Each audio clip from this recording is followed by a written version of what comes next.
So first of all, this could be very good thumbnail material. But other than that, yes, I'm going to do a live watch of sorts of The Wicker Tree, written and directed by Robin Hardy as a spiritual successor to the 1973 The Wicker Man. There are people in this who you will know, but I'm not going to go through it because this has a 3.8 on IMDb. Part of my purpose of doing this is to make watching it more fun. So about 3 years ago, I did a live analysis of the last broadcast, and that was interesting. I mean, I cut it down. It wasn't the whole film. The copyright gods would not be happy. It's also why I'm sat here on the title card and not letting it run. So I'll cut down any moments that, I have an interesting observation or I spot someone who was in the first one. I'll spoil one. Christopher Lee does come back. It was meant to be a bigger role, but his back, I think, was causing him problems at the time. But yeah, this is The Wicker Tree. And I've never seen it before, so let's have some fun. So obviously I'm not going to play the music that was playing, but there was a whole piece of it where it's talking about featherbeds and rooms of Bonnie. I think I heard Korn mentioned, and Johnny was mentioned, which isn't even the guy's name. That's not his name. So this is clearly a call back to the first one, maybe to try and curry favour, but I don't know. It's very on the nose. It's very clear that it's trying to pitch to people who enjoyed the first one, but I don't think it needed to do that. I'm not Scottish, but I'm offended on behalf of Scots people when he said they're lost, but this is very much the idea of this film, where the first one obviously used Howie's religion as a plot point. Here, obviously, it doubles down on that, the idea that the Bible Belt of America, this is in Texas, where they are now, they're in Dallas, it's a lot more in that heavy evangelical, we need to, help the sinners, we need to convert them. So that pushes it a lot harder. I know, obviously, how his religion was front and centre, like I say, but this is definitely doubling down and it's pushing it much harder. One of the things I did read about this is it is more satirical, perhaps, than the first one. And yeah, maybe this is part of that, that leaning into the ridiculousness, I guess, of this over-preachy method of Christianity. Oh yes, as we know, Scotland, the borders with England, that famous part of Scotland, because it's just one tiny bit. I know by American standards it's small, but I don't think Robin Hardy's American. No excuse. I may be wrong, but I don't think I am. I believe that's Leslie Mackey, who returns as Daisy, but I believe a different Daisy. Like I say, it's a spiritual successor, not really a sequel per se. But she was the one who's looking after the beetle in the desk, the weird creepy one. And she was much older than she was portraying. I think she was only a couple of years younger than the guy who played the landlord in the original.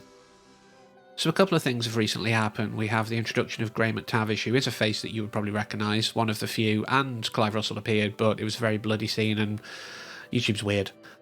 But we also had a conversation about how a lot of pop people can't sing properly. They were about to set a mic up for her, but given that this also looks to be like a musical, as the first one was, the fact they're leaning into, yeah, she can sing, because why not?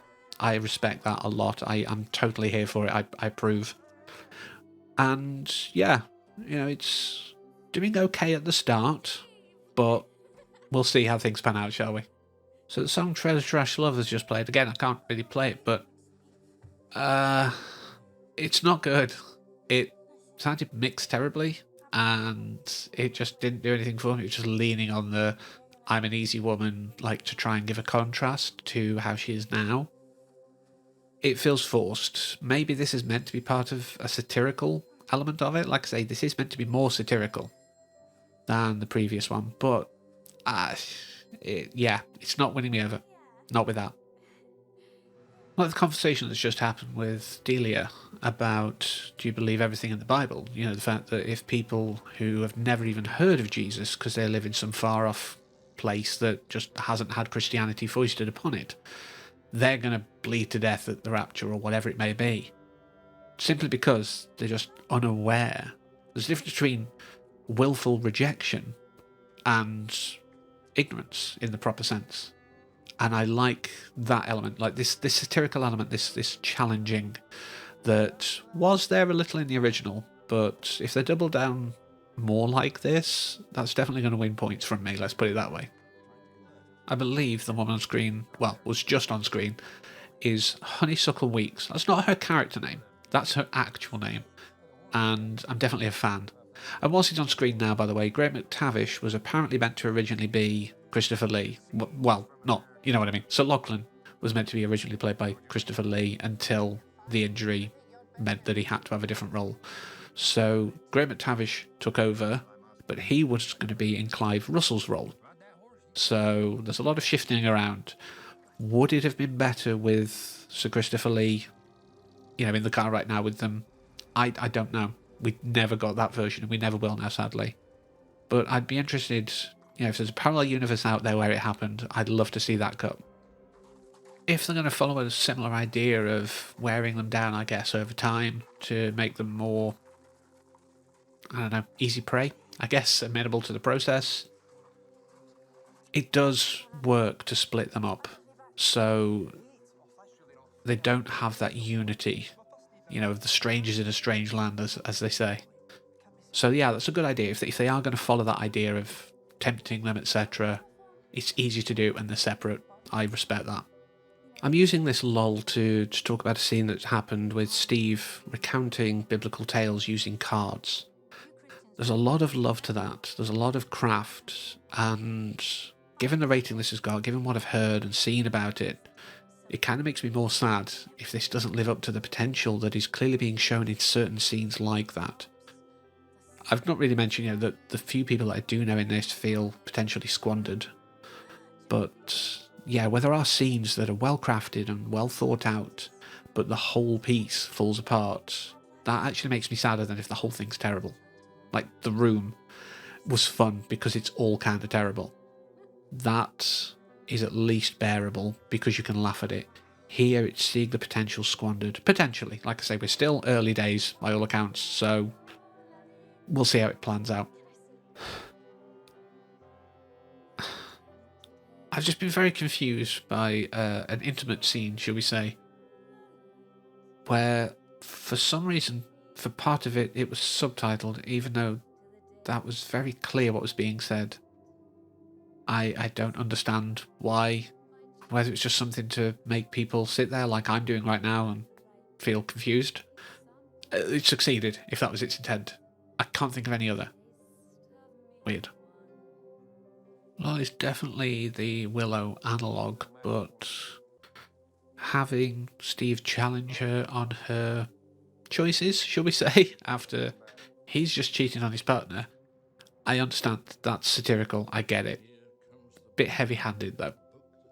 Oh, I've just had a moment of genius realisation, whatever you want to call it. That was very egotistical.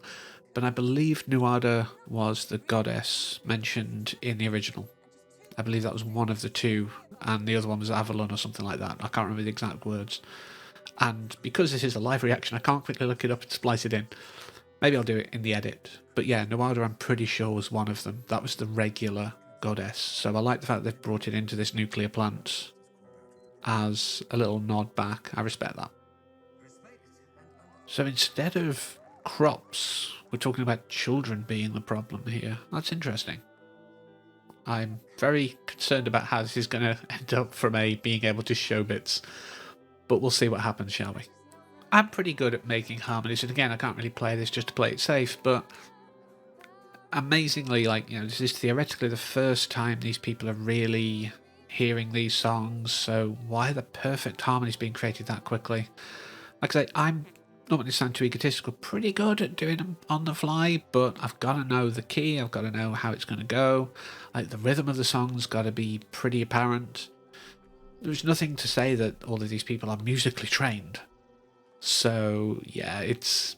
And I know it's convenient, shorthand, to kind of show them getting into it, but I, as someone who understands music and singing and harmonies, it took me out of it, as this is artifice. So, not a winner, that bit for me. In having two people, I think it helps, because you can have Steve, who is perhaps now embodying more of the Howie elements that we know and love, if you will, the distrust of it, etc. But obviously that comes from a place of guilt, which Howie never had. But then you've got the flip side of that, with Beth's joy and appreciation of being welcomed as a performer whose entire life is built about, being welcomed and being respected and people wanting to see you, it makes sense that she'd lean into that. Is this part of the satire? This whole idea of Christians being taught about humility, etc., and yet those in the public eye who are overtly Christian still have pride, which is one of the sins, still have that desire to be the centre of attention. So if it is part of the satire, I think it works well. If it's an accidental observation, then obviously it's not great, but I want to be nice, and I'm going to assume this is a purposeful move, and I like that. Even though I've just spoken about my appreciation of having the two of them here, I don't think it would have worked in the original if Howie's fiancée would have come with him. I think it would have, because it's not the American thing and this whole born again thing, etc., all of that, it wouldn't have made sense to have them both, as far as I see the original, let's put it that way. Again, I'm not going to play it safe, but they're playing Trailer Trash Love or whatever it's called again. No. That's the most torturous bit of the film so far. I don't know what that says about me.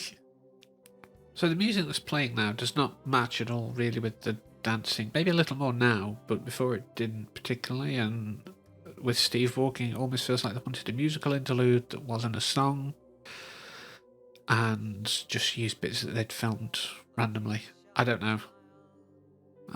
Don't feel that was necessary. Could have shaved that out of the film. Wouldn't have hurt it. She just said to the cat, it's not for you, it's too hot. Also, most cats are lactose intolerant. You weren't expecting random cat facts. Does that show just how checked out I really am with this film? I don't know. But that explains why he wanted the cat out of the room. It wasn't just the lactose intolerance. I shouldn't say that as someone who has cats, should I? So the bit of class for this film has come and gone. Kind of sad seeing Christopher Lee in such a diminished role compared to what he should have been. But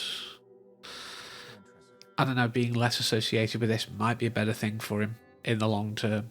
I don't know. He really liked his role in the first one, so I think having that as the bulk of his legacy with this franchise, for want of a better word, is more ideal, from my perspective at least. Oh, yeah, we all know that traditional Scotsmen, do not wear anything under the kilts. That was a direct shot. I think even those of you without the parts probably winced a little. Be honest. See, this is why you train to ride bareback, and don't take that out of context. I mean literally on a horse, you filthy-minded people. Even earlier on, I was detecting hints of cannibalism, and that whole scene with a song about eating people being received poorly, shall we say. I think he's cementing this. But who is going to be eating who? That's the real question. That's the mystery. That's all that's keeping me watching. Did I say that last bit out loud?